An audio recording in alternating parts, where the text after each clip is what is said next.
Oi, gente, tudo bem? Esse é o nosso primeiro vídeo do Sane a Dúvida de Hidrologia Ambiental. O Sane a Dúvida está sendo oferecido de uma forma diferente esse semestre, né? Com gravação de vídeos, o que é necessário nesse momento, claro. Mas espero que mesmo com essa alteração, eu consiga ajudar vocês na preparação para a prova e também no acompanhamento da disciplina.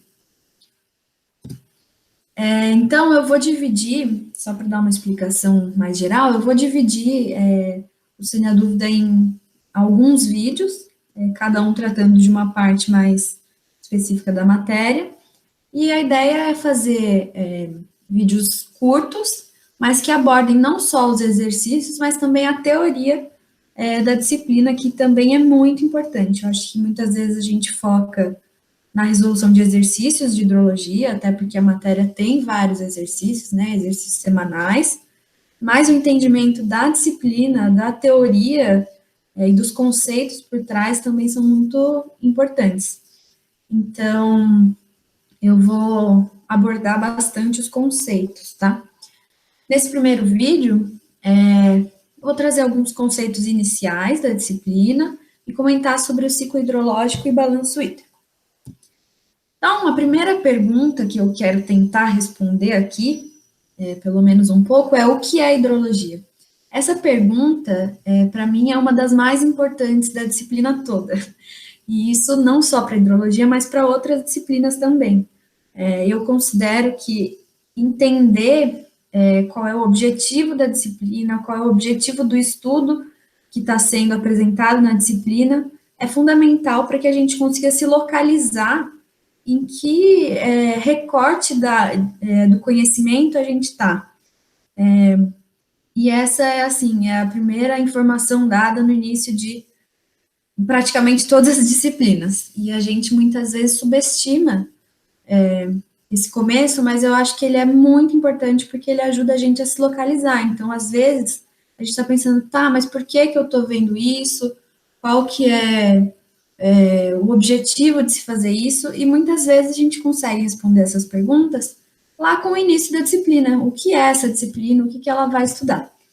Então, só para comentar de forma rápida o que é a hidrologia, existe uma definição que diz a hidrologia é a ciência que trata da água da Terra, ou seja, no planeta Terra, sua ocorrência, circulação e distribuição, suas propriedades físicas e químicas e suas relações com o meio ambiente, incluindo suas relações com a vida. Essa é a definição que foi apresentada na disciplina. Então, o que ela mostra para a gente, assim, de cara? Qual é o objeto de estudo da hidrologia? É a água. E o que a gente vai estudar em relação à sua ocorrência, as suas diversas formas de ocorrência, circulação, distribuição, e enfim. E falar que a gente vai estudar suas relações com o meio ambiente e com a vida, indica justamente qual é a importância desse estudo. Eu vou comentar um pouquinho mais para frente. Outro aspecto importante da hidrologia é que a gente estuda a água com um enfoque integrado em qualidade e quantidade da água. Isso eu vou comentar um pouco melhor mais para frente também, mas um comentário inicial agora nessa disciplina de hidrologia ambiental, da engenharia ambiental na Poli, a gente foca em quantidade, então disponibilidade da água em quantidade. Mas na hidrologia como um todo, é muito importante que se leve em conta também a qualidade da água, tá? Inclusive, a gente tem outras disciplinas no curso que abordam um pouco mais a qualidade da água. E qual a importância da hidrologia? Então, o nosso objeto de estudo, como eu falei, é a água. E a água é um recurso natural. O que a palavra recurso remete? Ela remete à utilização econômica, importância econômica. Então, um primeiro motivo do porquê é importante estudar hidrologia, por que a gente tem que estudar hidrologia, é a importância econômica da água.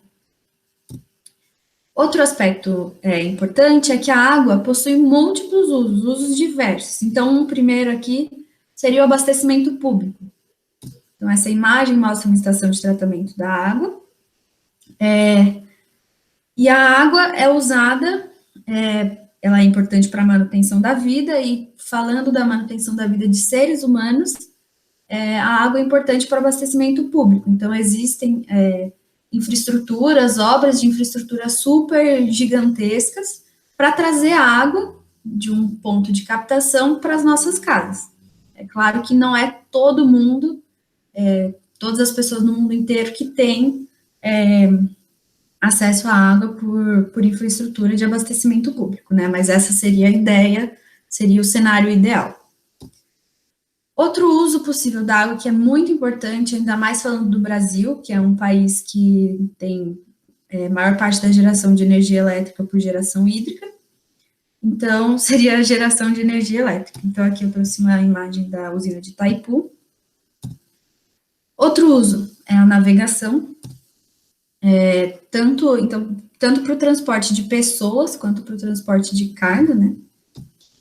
Manutenção da biodiversidade, então a gente tem ecossistemas aquáticos que têm que ser preservados e, obviamente, eles precisam da água para serem preservados, mas também não só ecossistemas aquáticos, como eu falei, a água é importante para a manutenção da vida. Então, a vida depende de água. Então, outros animais também, que não vivem em ecossistemas aquáticos, mas eles dependem da água para sobreviver. O uso industrial também é muito importante, a água é muito usada em indústria, então ela pode tanto compor um produto final, ela pode ser matéria-prima incorporada num produto final, mas ela pode ser usada em processos também. E a agricultura, que é um dos setores que mais consome água no mundo inteiro, principalmente para irrigação. E existem diversos outros múltiplos usos da água. Se eu fosse falar de todos, ficaria aqui um tempo, mas a ideia importante é que vocês entendam que a água ela é muito versátil e muito usada em tudo que a gente faz. E aí eu queria comentar um pouco sobre a questão da disponibilidade de água. Quando a gente fala de disponibilidade de água, a primeira coisa que a gente pensa é a disponibilidade em quantidade, ou seja, para suprir todas aquelas necessidades que eu comentei, os múltiplos usos da água, a gente precisa que a água esteja disponível em quantidade adequada. E aí um ponto importante é a ocorrência de eventos extremos. Quando a gente pensa em eventos extremos, a gente pensa, por um lado, na seca, ou seja, a falta de água, mas também em cenários que a gente tem um excesso de água, provocando inundações, por exemplo. E a questão das mudanças climáticas é muito importante nesse contexto, porque as mudanças climáticas aumentam a ocorrência de eventos extremos, tanto de um lado, com falta de água, quanto do outro, com excesso de água, digamos assim. E aí o uso e a ocupação do solo tem uma relação muito importante com a ocorrência desses eventos extremos. Então, o aumento da impermeabilização do solo com o aumento das áreas urbanas leva ao aumento de inundações, porque quando a gente impermeabiliza o solo, a gente reduz a fração da água que infiltraria no solo, consequentemente ficando na superfície. Mas quando a gente fala de disponibilidade de água, outro aspecto importante também é a qualidade, tão importante quanto a quantidade. Porque não adianta a água estar disponível em quantidade adequada se ela não tiver uma qualidade compatível com o uso pretendido. Então, um ótimo exemplo seria a cidade de São Paulo, né? São Paulo capital e região metropolitana de São Paulo. A cidade de São Paulo possui, em quantidade, água muito mais do que outras cidades no Brasil. Mas o grande problema é a qualidade dessa água que a gente tem. Então, por exemplo, aqui nessa imagem, o Rio Tietê, mostra que na cidade de São Paulo a gente tem água disponível em quantidade, mas essa água ela não é adequada para uso. Então, a gente não poderia, por exemplo, usar essa água do Rio Tietê para abastecimento público da população da cidade. Então, é muito importante também levar em consideração a qualidade quando a gente fala de disponibilidade de água. E aí eu trouxe aqui de novo aquela imagem que mostra as inundações em Santa Catarina, porque a notícia que trazia essa imagem falava que, em meio a esse cenário de inundações, a população sofria com falta de água. Então, é uma certa ironia, né? A gente ter toda essa quantidade de água que causou esse estrago enorme e ainda assim não se ter água para abastecimento público, né? Então, agora, entrando no assunto de ciclo hidrológico e balanço hídrico, primeiro a gente vai falar sobre o ciclo da água. Essa imagem é super conhecida, todo mundo já viu isso na escola, desde o ensino fundamental, mas ela é muito importante quando a gente vai estudar hidrologia, porque a água ela está disponível em um ciclo, ou seja, ela se renova e ela troca, ela muda de uma forma de ocorrência para outra, de uma forma relativamente rápida quando a gente pensa em recursos naturais, né? E o interessante dessa disciplina de hidrologia é que a gente vai abordar com mais profundidade grande parte desses componentes.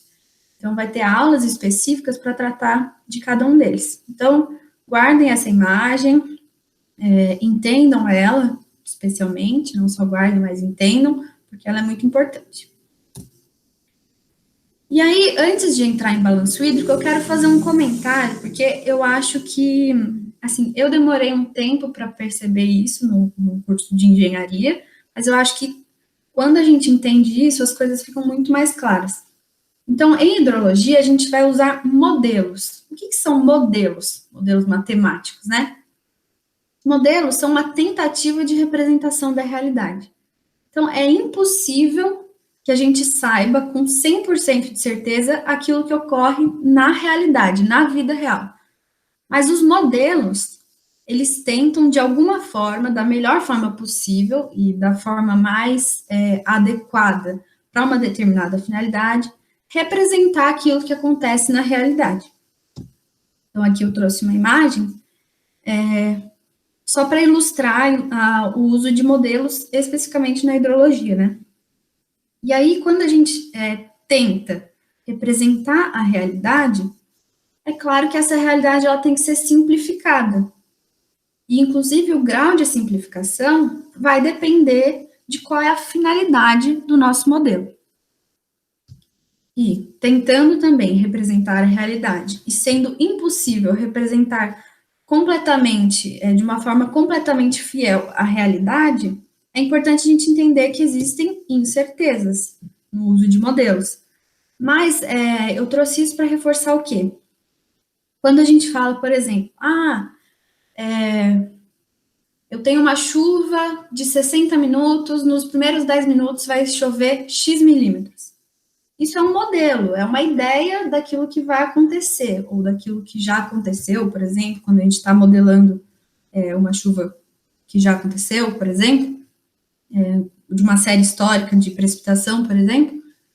Então, isso é uma tentativa de representar a realidade, não é 100% fiel, mas é o melhor que a gente pode fazer. Então, tenham isso em mente. A gente está usando modelos. Eu acho que se isso ficar claro, facilita muito o entendimento de outras coisas que vão vir pela frente, que eu vou explicar nos próximos vídeos. E que eu vou explicar agora para o balanço hídrico. Então, como eu falei, para o balanço hídrico, a gente está usando um modelo de representação da realidade da ocorrência da água em diversas formas. Então, o que a gente tem para o balanço hídrico, essa imagem eu peguei da aula mesmo, lá do E-Disciplinas. O que a gente tem com o balanço hídrico? A gente tem uma tentativa de representação matemática do que está acontecendo na realidade com a água. Então, o balanço hídrico, ele é basicamente um balanço de massa, uma equação de continuidade, ou seja, tudo que entra é igual a tudo que sai nesse meu sistema. Então, aqui a gente está considerando só 4 elementos, 4 diferentes ocorrências da água. Então, como entrada, a gente tem a precipitação, como saída, a gente tem a evapotranspiração, a vazão e o armazenamento subterrâneo. Então, esse é o equacionamento do balanço hídrico. Como eu falei, P, precipitação, E, evapotranspiração, Q, vazão, e o ΔS é o armazenamento subterrâneo. E aí, uma ideia importante é a conversão de unidades, porque vocês vão perceber que em hidrologia a gente representa muitas das nossas variáveis em forma de altura equivalente. Então, vamos começar já entendendo o que é essa altura equivalente, porque a gente vai usar em muitos exercícios. Então, é importante que vocês entendam. Altura equivalente nada mais é do que o volume dividido pela área. Então, se a gente tem uma unidade de volume dividido por unidade de área, sai uma unidade de comprimento, que é o que a gente chama de altura equivalente. É só isso, gente. Não tem segredo, é realmente bem direto assim. Mas eu percebo que tem gente que às vezes tem dificuldade em entender o que seria a altura equivalente. Nada mais é do que volume dividido por área, tá?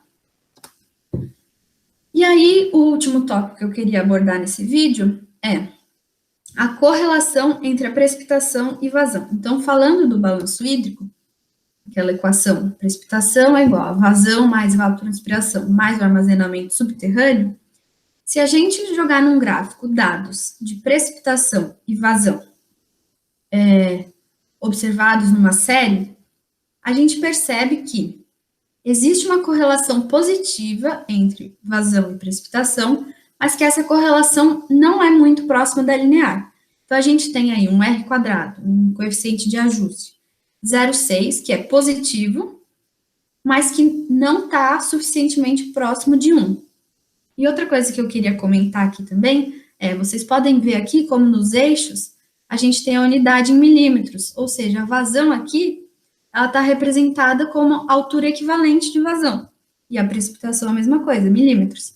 Então, para colocar esses dados aqui e para fazer as contas do balanço hídrico, a gente tem que garantir que tudo esteja representado na mesma unidade. Então, foi feita uma conta dividindo o volume de vazão, o volume da vazão, que seria a vazão vezes o intervalo de tempo considerado, e a precipitação, o volume de chuva, dividido pela área, a vazão também dividido pela área, o volume total de água dividido pela área. Então, a gente tem aqui as unidades em milímetros.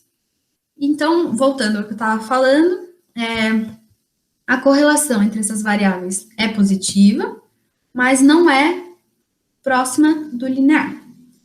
Agora, quando a gente trabalha com valores acumulados, e aí eu vou fazer uma pausa aqui para comentar o que são valores acumulados, porque também é um conceito que a gente vai usar muito na disciplina. Valor acumulado nada mais é do que a soma de tudo o que veio até aquele momento. Então, por exemplo, quando eu tenho o terceiro ponto aqui, qual que é a precipitação acumulada desse terceiro ponto? É a precipitação observada nesse terceiro ponto, mais tudo que veio antes de precipitação. E para vazão, a mesma coisa. Ou seja, é o somatório daquela variável até aquele ponto. Então, quando a gente trabalha com valores acumulados, o que a gente observa? Que essa correlação entre a vazão e a precipitação fica muito mais próxima de uma correlação linear. Então, ela continua sendo positiva, claro, mas o R quadrado aqui está muito mais próximo de 1, já tem 0,999. E por que isso acontece?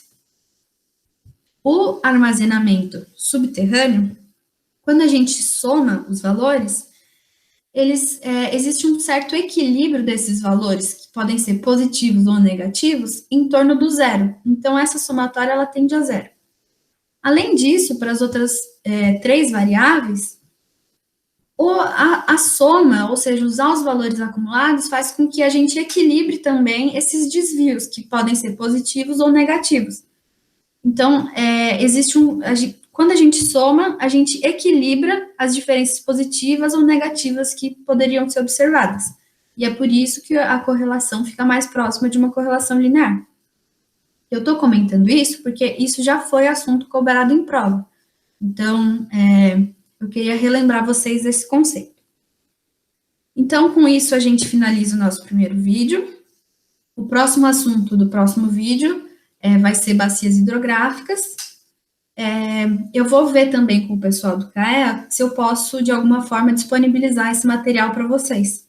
Para que vocês possam acompanhar, caso queiram, ou, enfim, também se alguém quiser acessar algum link das imagens, Eu vou ver se existe alguma forma de disponibilizar isso, tá?